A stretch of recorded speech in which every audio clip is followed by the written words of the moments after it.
there are two extreme kinds of people on the money line. On one extreme are the people who actively desire and chase money, and on the other extreme are the people who are indifferent to money. And most of us fall somewhere in between, and we fight our daily battles with money. What college major to pursue, which career to take up, and hundreds of investment and saving decisions. And then there are popular advices like, if you have to be more happy, then be less materialistic. And the other thing is, follow your passion and then money will follow you. There is some truth to them, but all these have created an idea that money is antithetical to things that are good and meaningful.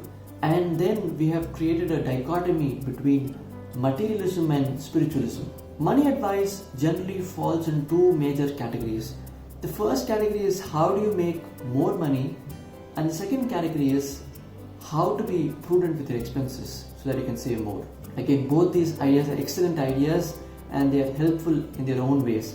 But when it comes to money advice, we are missing a very crucial perspective to it. So in this video, I want to bring in some interesting perspectives about money that would help us develop the attitude of wise materialism.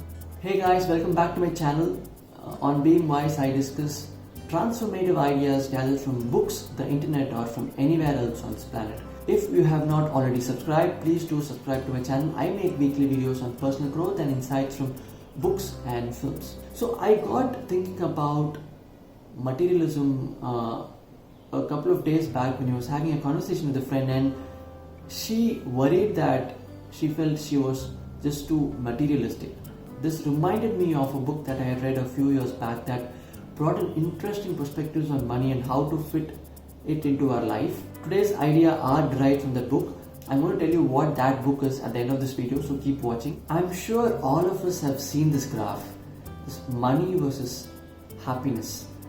Now it flattens, the curve flattens as we go further. Beyond a certain amount of money, there is diminishing returns in terms of happiness, and that's the basis. In fact, one of the bases of the adage that if you want to be happy, then you don't really have to chase money, because money contributes only a portion of it, and beyond that, happiness does not really depend on money. The intrinsic assumption in this graph, and also the common advice that if you really want to be happy, then don't be materialistic or chase money, is that what we seek out of life is happiness. That ultimate goal in life is happiness. Now, what is happiness? If you want to put some words to happiness, to describe happiness, then it's a buoyant, serene feeling. It's a fleeting, temporary feeling, the one that you get when you go to a nice restaurant, or even when you're having comfort food at your home, or going on a nice vacation. And money can help us attain all these things: the nice home, the nice vacation, going to a nice restaurant. But is happiness is all what we seek in life? Don't we seek more from life? Don't we seek meaning? Don't we seek purpose? Don't we seek fulfillment? So rather a holistic concept of what we seek from life may be termed as flourishing. Now, the flourishing or pursuit of a meaningful goal is not always a pleasant experience. It comes with a lot of anxieties, it comes with a lot of pain and suffering, but at the end of all that pain and suffering is a sense of achievement and fulfillment that is totally worth it. Money can also help us in flourishing. Now, if you take examples of flourishing, for example, take the example of getting an education, or the need for a capital investment in your business, or the resource for a social impact project, or just having a nice family life. Money helps in all these things, and these are all aspects of flourishing that you might have. Money helps in each one of these things. But here is the interesting aspect, the relationship between money and your potential for flourishing. It is linear and it keeps increasing. There is no upper end on potential for flourishing. The more the money you have, there is more the potential for flourishing.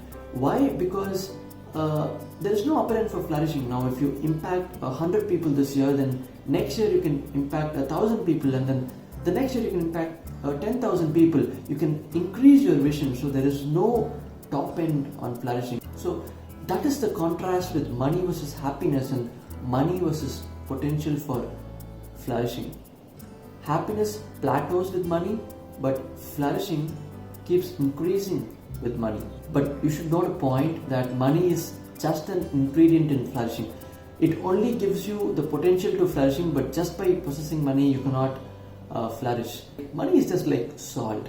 Now you need salt to make a good meal, but you cannot make a meal out of just salt. Salt is necessary but not sufficient. It's the same case with money.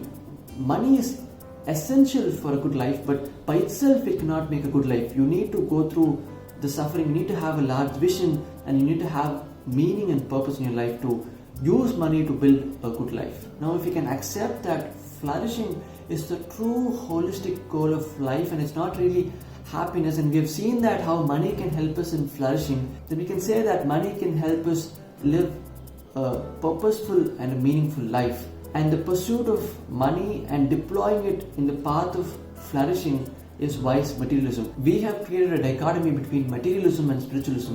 Now, if you say spiritualism is building a life of purpose and meaning and it has aspects of flourishing in it, then we know that money can help in flourishing, which means wise materialism can be a pathway to spiritualism. So it is really a false dichotomy. Materialism and spiritualism aren't really separated.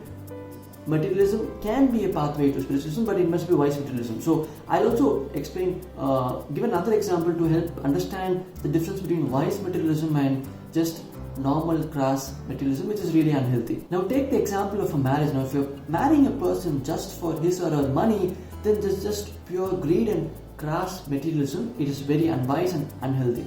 Now on the other hand, if you're also not checking the economic aspects of the relationship, if you're not really validating it, because what is a good relationship? A good relationship is where each of you helps the other to flourish and both of you flourish together, and you need the material aspect and the money to flourish.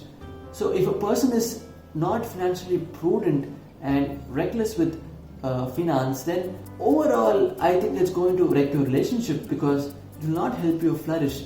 So when you are getting into a relationship or a marriage, it's prudent to check the economic aspect of the relationship and set a base for it. So that is being wise materialism as compared to marrying for money. Here you are just ensuring that economic aspects of the relationship are being taken care of so that you can both flourish together. So that's the difference between crass materialism, which is very unhealthy, versus the wise materialism, which can actually help you build a pathway to a flourishing, meaningful and a purposeful life. So it is easier to understand the concept of wise materialism and the concept of flourishing, but it's even harder to build it in practice. It requires a lot of thought and a lot of self-awareness and a lot of help from people around you. So you can keep thinking about it and keep thinking about what helps you flourish and how much resources you need to help you on the path of flourishing. So pursuit of money and deploying it towards flourishing and building a meaningful and a purposeful life out of it is really wise materialism. So I think this is a more nuanced concept, a more thoughtful concept than saying just follow your passion and money will follow, or saying that if you want to be really happy then just don't be materialistic. So wise materialism is really the pathway to building a purposeful, meaningful and a flourishing life. So this idea is from the book How to Worry Less About Money by John Armstrong. He gives beautiful insights in the book. All these drafts are from his book. He is basically a philosopher and a writer. He is with the he works a lot with School of Life, which is one of my favorite places on the internet. I've learned a lot of it. So please do check out the book. Please do check out School of Life. If you did gain anything from this video, please do hit the like button and subscribe to my channel. I make weekly videos on personal growth and insights on books and films. So I'll see you next time. Goodbye until then, and thanks for watching.